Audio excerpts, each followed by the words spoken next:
Travis rode silently through the misty mountains of Washington as he glanced out the window to only be met with a bleak landscape. It was about a week ago at this time that his mother broke the news to him about his father's accident. The crash itself wasn't fatal, but Travis was starting to wish that it was. What good is it to survive a car crash if you're mostly mangled and will probably be in a coma for the rest of your life, he thought. Travis's mother looked over briefly and saw that her son's countenance had greatly changed since she'd given him the news about her husband's crash. Travis, he could wake up at any time. Some people's comas only last a couple days. Travis had seen his father since and knew that that wasn't going to be the case.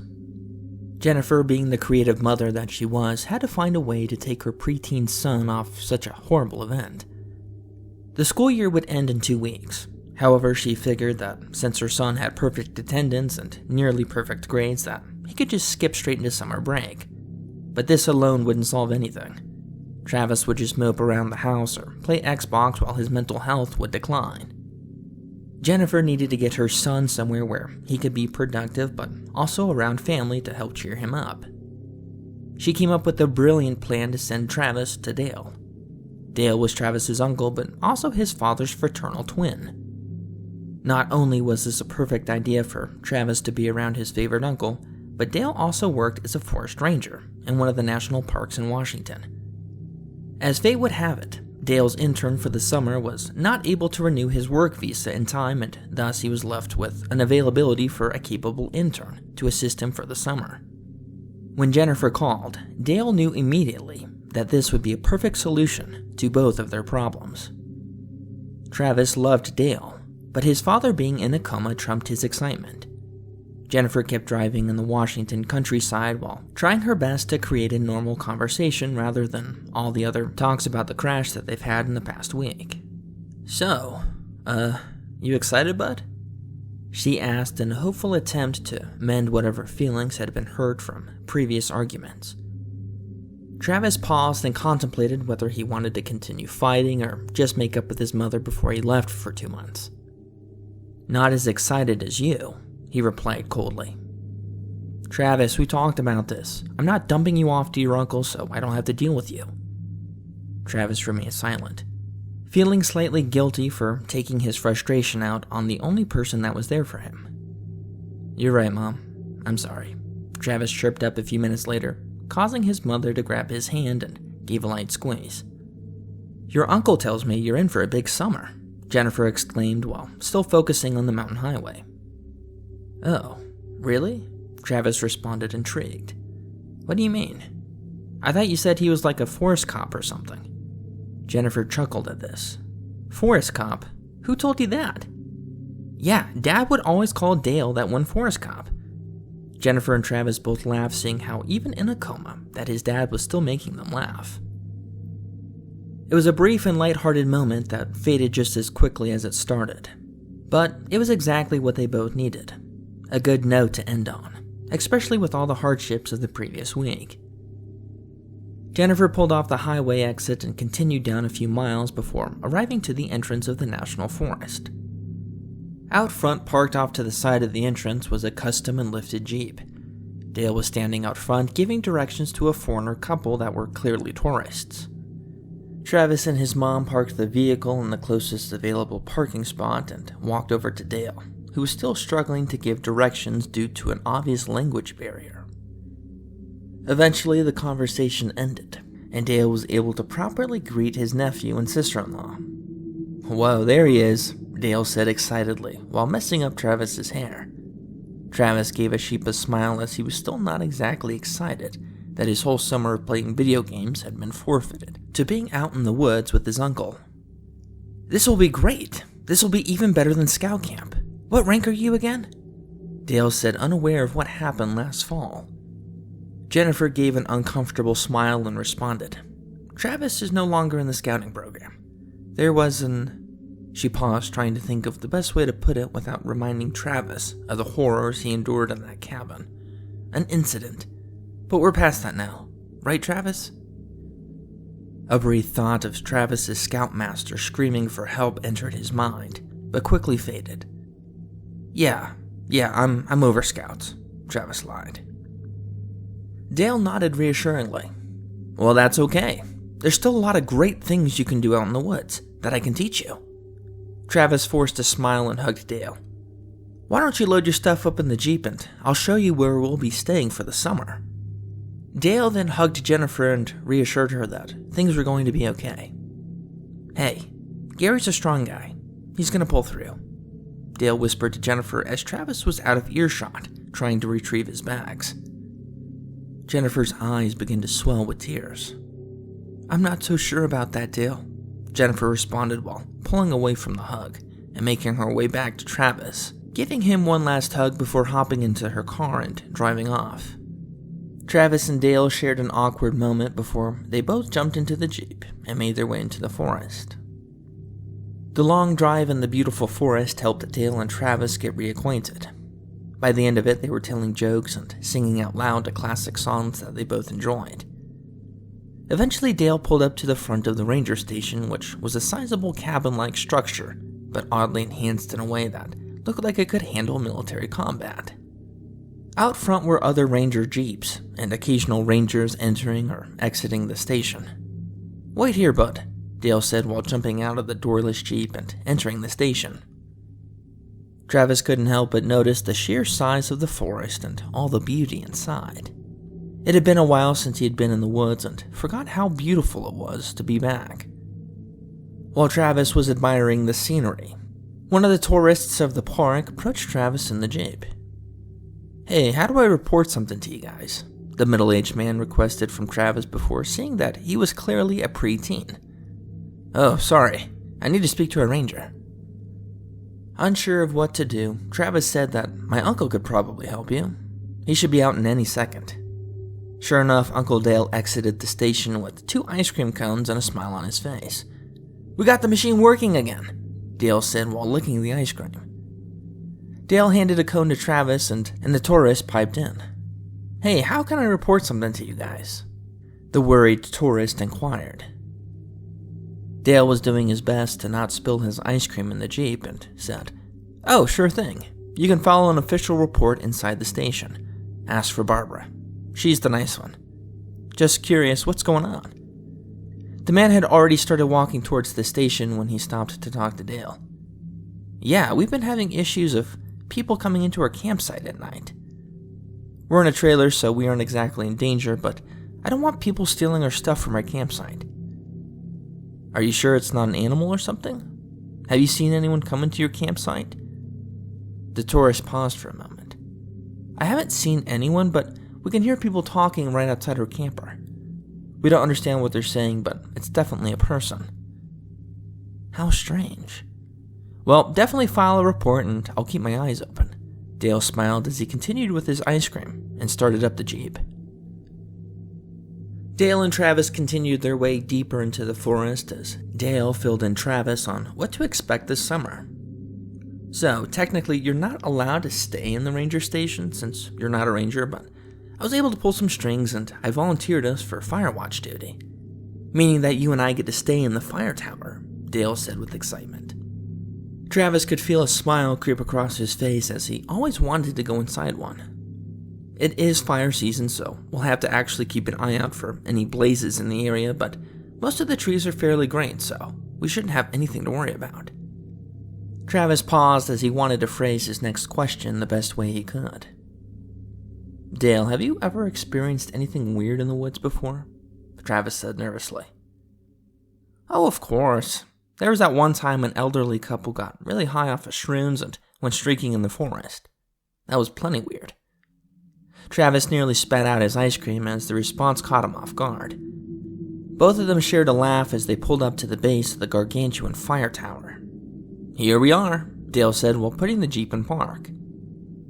The fire tower had exceeded Travis's expectations. The tower itself must have been at least 100 feet, maybe more. Hope you don't mind the stairs, Dale said while getting Travis's bag out of the back. The two made their way up to the top, which took them about 15 minutes at a leisurely pace while they both talked. But back to your question, I have seen weird things. Your father told me about what happened to you and your troop last year, so I don't want to startle you with some of the things I've seen, but If you're ready, I'll tell you." Before Travis could respond, Dale's walkie-talkie blared, calling for Dale's assistance back at the station. "Roger that. Be there soon," Dale responded while handing Travis his pack near the top of the stairs. "Looks like duty calls. Make yourself at home, but don't touch any of the equipment or drink any of my beer in the fridge. I counted, and I know how many I have," Dale said in jest while messing up Travis's hair again and descending the stairs. Travis continued up a few more flights of stairs before finally reaching the top. Inside the fire tower was a rather impressive setup. There was a large map on the opposing wall that looked like the outline of the park. Inside the map were numerous marked locations that had different colors that looked like landmarks. The rest of the tower looked like a makeshift office with a bed and a fireplace stove. On the other side of the room was a movable cot and a basket of candy and beef jerky sitting on top. Behind the cot was a handmade sign that said, "Welcome, Travis." Travis smiled while digging into the basket to see what goodies his uncle got him. Time slowly dragged as Travis waited for Dale to return. Being bored, Travis began to snoop around to see what the tower had to offer him for entertainment, but to his dismay there was only an old radio. He then turned on the radio but didn't know what station to put it on, so all he got was static. Sitting on Dale's bed was a leather-bound book that seemed to be worn. Travis, not thinking twice, picked up the book and opened it to reveal what happened to be Dale's work journal. At first glance, the journal was boring and talking about some tasks that he had to do around the park. But as Travis continued to flip through, he was startled to see photographs taped inside the pages. The photos were of Dale and other rangers in different sections of the forest, but things slowly began to get more disturbing. The pictures were now of campsites, but no one was in the pictures, at least at first. Travis then read one of the entries of the photographs to gain context, but was left even more confused. April 26. Campers at Campsite 17 failed to check out of the campsite on time. When I went to confront the campers on the site, all the camping materials were left unattended. As per protocol, we gave them an extra day to check out, but upon returning the next day, nothing had changed. I called into the local police to report multiple missing persons, but nothing came of it. The next page was slightly more ominous, but more disturbing in nature. May 3rd. I received reports of screams by multiple campers late at night. My report to the ranger station was that of a mountain lion coming back to the park to mate, but I had no proof of paw prints or animal droppings to support this claim. The next page got even weirder. May 17th. The lights in the sky returned again. It has to be some type of military aircraft since it gives off no sound. However, we are nowhere near any airbase that I know of. August 8th. The station received reports of the woman again. No one is allowed outside after dark. August 12th. Bodies were finally found of the missing campers back in May. The bodies were... Travis' eyes widened as he tried to process all the information when his reading was cut short by the sound of someone walking up the fire station stairs. Not wanting to be caught reading his uncle's journal, Travis quickly placed the journal back to where he had found it and sat on his cot. Dale entered the station with a small bag and handed it to Travis. "Here's some dinner." Travis opened the brown bag to see a plastic-wrapped sandwich and some chips. Dale walked over to his bed and grabbed his journal. "Oh, wow. I can't believe I left this out. That could have been bad," Dale said as he walked over to his desk and placing the journal in the drawer while closing it shut and locking it with one of the keys off his keychain. "Why would that have been bad?" Travis responded, pretending that he hadn't already glanced at a few pages. "Oh, no reason," Dale lied. "Oh, what channel does that radio work on?" Travis asked while unwrapping his sandwich. "Oh, the radio. Yeah, that only works for emergencies. Sorry, probably should have told you that." Travis was surprised by what little technology the Rangers used while they were out in the field. "Hurry and eat. I want to show you some cool places before the sun sets," Dale said while packing up a backpack. Travis practically inhaled his sandwich as the two got ready and made their way down the long sets of stairs. Before descending, Dale stopped at the door and locked it using two separate keys on two different locks. Why did you lock it? Isn't there no one else allowed to be in this area of the park? Dale stopped and pondered before answering. How do I start this conversation? Well, sometimes people or animals find their way out to this area by mistake. Recently, weird things have been going on in the park, so it's always good to cover your bases. But it's nothing you should worry about. Dale grinned reassuringly. The two made their way down the long sets of stairs and jumped into the Jeep. Dale started it up and blared the radio while winking at Travis. "This radio works," he said jokingly. With the 2 hours of sunlight, Dale showed Travis a good portion of the park while telling him stories of him and his father when they were younger. Travis for a moment felt as if life was normal again. That Travis had no other problems other than whatever was in front of him at the moment, but he knew deep down that that wasn't true. Uncle Dale was just like his dad, except Uncle Dale would occasionally swear or sing out loud lyrics to his favorite songs. After seeing a couple of cool sights, Dale drove him to the base of the waterfall where other tourists were also viewing with their families. "Hey, I'm really glad you're going to be here with me this summer. I think we're going to have a blast.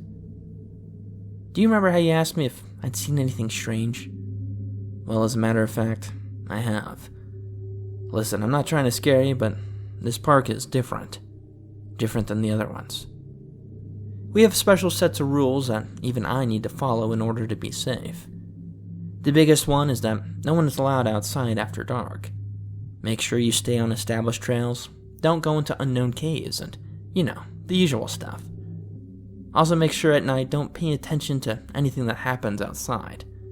I know that sounds weird, but the woods have a way of playing tricks on you which will get you very lost if you let it. But you're a smart guy. I'm not worried about you." Dale grinned again. Having read what was in Dale's journal and now hearing him say this was definitely weird. Wait, so people aren't allowed outside after dark while they're camping? How does that even work? Travis inquired. We asked people to stay in their tents or at the very least their campsite. I know it's weird, but just trust me on this one. Dale and Travis were making their way back to the fire tower when Dale's radio buzzed again. Code Orange in the Pinewood campsite. All available rangers, please report with caution. Great. I need to go to this. Let me drop you off at the tower with my keys and I'll see you later tonight. Oh, and when you see me later, I want you to ask me what your dad's name is before you open the door for me. It will be a code that only you and I will know. But the tower has windows. I could just look out and see you at the door and just let you in. Dale shook his head. Travis, make sure you ask me a question that only I would know. Again, just trust me on this. Yeah, sure. Dale dropped off Travis with the keys and tore off into the darkening forest. Travis took his time going up the stairs as things slowly kept getting weirder for him. There was something going on in the park that Dale wasn't telling him. But why? What was he trying to protect him from? Travis waited for his uncle to return in the dimly lit fire station, but time just dragged on. He tried his luck opening the drawer containing the journal, but it was still locked from earlier. There was literally nothing for him to do, since there was no TV and the radio was only used for emergencies.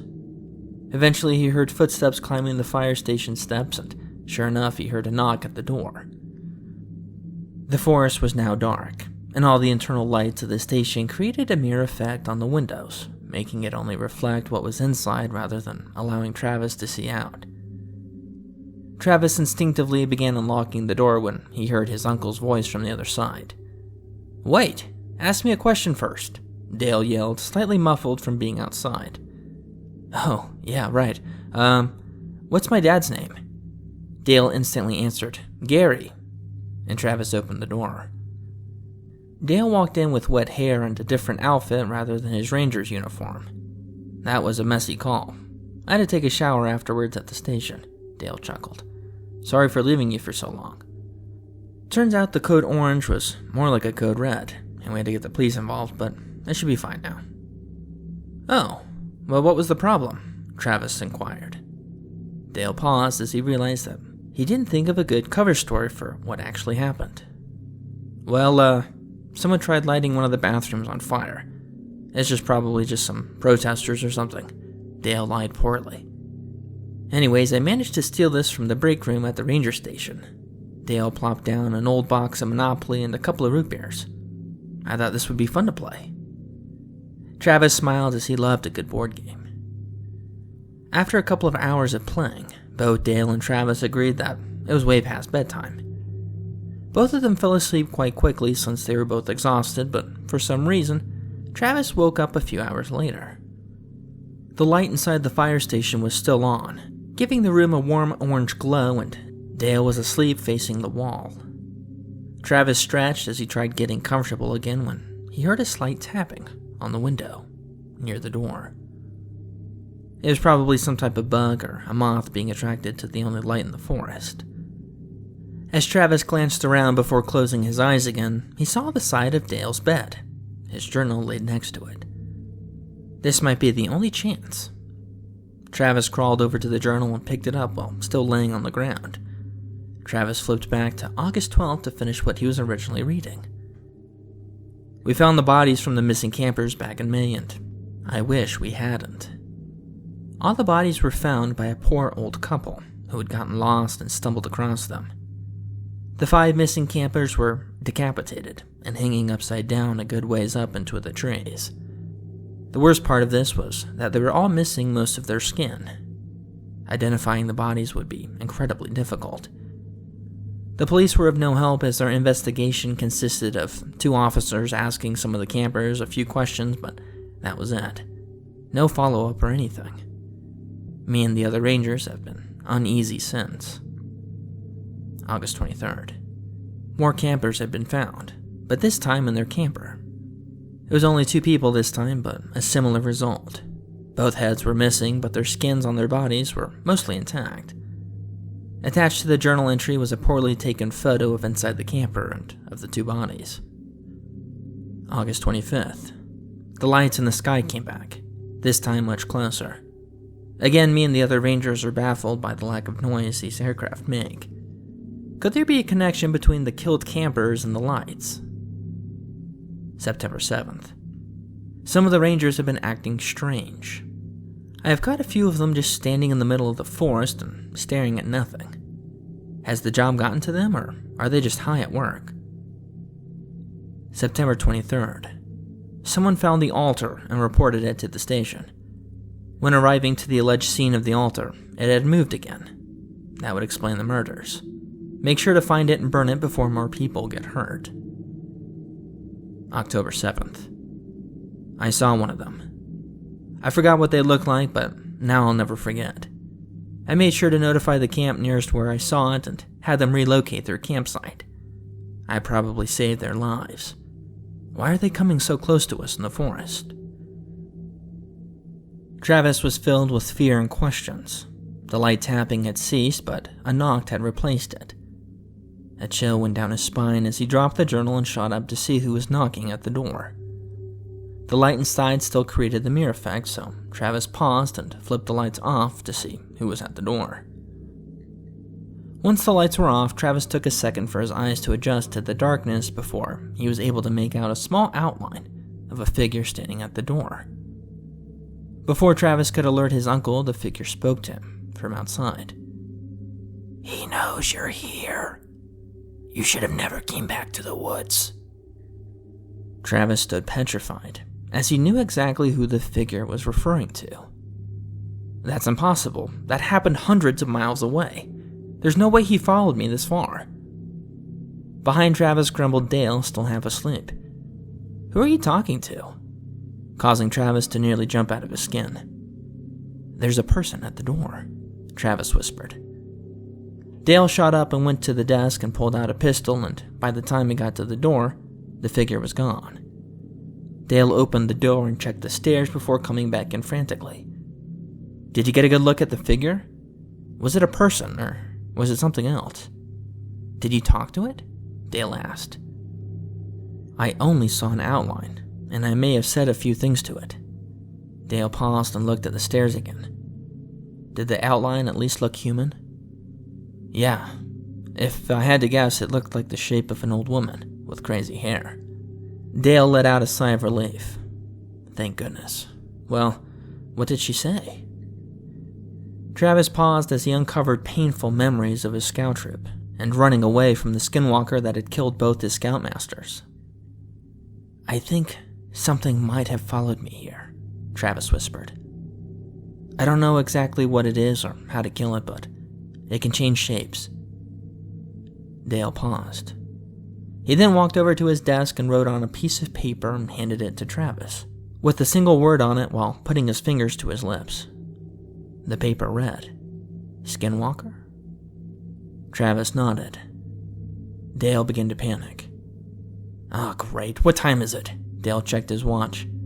It read 3:14 a.m. "We have about 3 more hours till sunup. Then when the sun is up, we'll head back to the station and call your mom. We can't have you out here," Dale said, frustrated. Right then, the emergency radio blared on. "Dale, come in. This is Code Red." Both Dale and Travis jumped at the noise. Dale grabbed the radio and responded, "This is Dale, over. We have a Code Red. We need both of you back at the station immediately. Over," the radio replied. "Come in? We can't come in now. Those things will be out there until sunup. We can't risk that." "Sure you can. Everything will be fine. Just come to the station. Over." Dale paused. "This isn't right," he whispered to Travis. "Who am I speaking to? Over." The radio remained silent. "Which ranger is operating this radio frequency? Over." The radio responded in a different voice than before. "Come to the station, Dale. Bring us the boy, and we'll spare you." Dale turned away from the radio and went back to his desk and began packing things into his backpack. "We can't stay here," Dale said. "Pack your things." Travis and Dale spent the next 10 minutes packing before making their way outside to the stairs. They quickly descended the stairs and made their way to the Jeep. Travis still felt exposed in the dark forest, sitting in the doorless Jeep as Dale put it in drive. "We can't go back to the entrance. They already have the station. We'll need to go out the service entrance on the other end of the park. That will take us hours, but the sun should be up by then." As Dale started the Jeep, screams in the distance could be heard coming from the entrance of the park. Dale tore off into the forest trails as the screams seemed to multiply in the distance. Gunshots could be heard from various types of guns as they fired. Visibility was poor, as the cool night air supplied a slight fog that seemed to hang in between the trees. Dale put his high beams on and gave Travis instructions. "In the back of the Jeep is a pistol I need you to carry. It's a revolver, so it only has 6 shots, but I have a bag of ash bullets in my backpack. The bullets are specially prepared to kill those things, but I only have so many. I'm going to get you out of the woods, and then I'll have to head back in to help the other rangers. Worst case scenario, if we get separated before I can get you out of here, try to find an altar. You'll know it when you see it. For some reason, the Skinwalkers won't go near it, so you'll be safe for the time being." Dale continued driving in the dark forest at high speeds when suddenly a deer appeared in front of the Jeep. With the poor visibility and the high speeds, all Dale could do was hit the deer while trying to stay on the road. The deer's body hit in front of the windshield, obscuring the view, causing Dale to swerve and hit a tree. The Jeep, although equipped with seatbelt, ejected Dale and Travis into the woods, since neither of them put their seatbelts on. The deer that was pinned between the Jeep and the large tree began to transform into a large Skinwalker, while Travis and Dale writhed in pain on the forest floor. The Jeep held the Skinwalker in place as Dale and Travis eventually got to their feet. Fuel began to spill out of the damaged fuel tank underneath the Jeep as the Skinwalker tried to free itself from the twisted metal prison. Dale got up and ran to the back of the Jeep and grabbed his bag as well as the gun and handed Travis the spare revolver. "We need to keep going," Dale said while lighting the Zippo lighter and tossing it underneath the Jeep. The Jeep quickly caught fire and the Skinwalker's screams became more frantic. The two continued a light jog down the path as the Jeep finally erupted in flames, causing some of the nearby trees to catch fire. "Don't worry. The fire will alert the nearest town and they'll send us help," Dale reassured. The screams from deep within the forest wasted no time in catching up to Dale and Travis as they did their best to limp their way down the path. Flames began to grow in the background, giving off little light but also providing a wall of flames, creating a small barrier for the Skinwalkers to cross. 30 minutes down the trail, Dale searched frantically with his flashlight in the nearby woods for something, but Travis didn't know what it was. That's when Travis heard the all-too-familiar tune not too far behind him. Tiptoe through the window, by the window, that is where I'll be. Come tiptoe through the tulips with me. Travis's eyes widened in the dark, as he knew that the Skinwalker was out especially for him, to finish the job. "Right here," Dale exclaimed as pointing off into the trees, to the right, shining his flashlight. The music got louder as Travis continued in pain. Dale led Travis into a clearing into the woods, where dozens of bodies hung upside down from trees, creating a small circle. In the middle of the circle was a grotesque statue made from sticks and bones, resembling some type of forest demon. "The circle can't hold both of us," as he shoved Travis into the circle and took off down the trail. "Wait, don't leave me here!" Travis cried as he pleaded for Dale to stay. Dale quickly left the area, and Travis could see a few Skinwalkers follow after him as a distraction. The fire in the distance began to grow even more, giving the false sense that the sun was rising. Travis began to cry, as he knew that he and his uncle were about to die. The singing was so close now that he knew that the Skinwalker could see him. "There you are," the Skinwalker said from within the darkness. "You should have known better to be out in the woods. I was never going to stop looking for you or your friends that got away." Finally, a figure emerged from the darkness, and the Skinwalker appeared in the clearing as it danced and sang, knowing that there was nothing Travis could do. Travis aimed his revolver at the creature and fired, but the creature quickly darted back into the darkness and laughed even harder. "Ash bullets? Your uncle really thought that would save you from me? Great effort, sure, but you have to hit me for those to work." Other Skinwalkers began to come into the clearing, and Travis fired in their direction, hitting one or maybe two of them. 20 Skinwalkers began to enter the clearing as they all laughed and danced their way towards the circle. Travis quickly ran out of bullets, and the creatures then began to swarm. However, as they did, they all stopped right outside of the invisible boundary of the circle. "A Wendigo altar. What are the odds? Well, I hope you're comfortable because we're not letting you out of the circle alive. The fire will kill you before sunrise." Travis crawled to the altar, which was in the middle of the circle, and cried even harder. The Skinwalkers continued to dance and mock him, saying how good his flesh would taste and which one of them would get to wear his skin, when Travis heard a strange sound. When Travis touched the altar, he heard a voice in his head. "This is the mighty forest spirit of the Wendigo. What is your desire?" Travis removed himself from the altar and touched it again, but this time with his hand. The altar repeated the same phrase, but clearer in his head. "You know I can kill them for you. All of them. You would even have time to save your uncle." Travis responded, but in his mind. Really? How? What would it take? The eyes of the altar began to glow red, and the makeshift mouth began to open. "Allow me to taste of your flesh, and my spirit can come forth, but I'm greatly hungry, and I require a great sacrifice." "Sure, anything. What is it?" "Let me eat your hand, and I'll kill them for you." Travis paused, as he legitimately considered this. "My hand?" he whispered. Not thinking, he inserted his left hand into the mouth of the altar, and it slowly began to bite down onto Travis's hand, hard. The initial crunch was the worst, as he could feel every teeth bite and grind his bony hand to a pulp. Travis screamed in horror and pain as the altar began to grow into a living, breathing creature, and took another bite of his forearm. Stop, stop, stop, stop! Travis screamed. "You're eating my arm!" The Wendigo took one more bite, removing his forearm. The Skinwalker stopped dancing and looked on in terror. The Wendigo removed Travis's arm and tossed him inside the circle. The Wendigo transformed from a bony figure to a truly terrifying beast and exited the circle. Some of the Skinwalkers tried to swarm it, but they stood no chance, as the Wendigo tore their limbs off effortlessly. Travis did his best to watch the carnage take place, but the blood loss was beginning to get the better of him.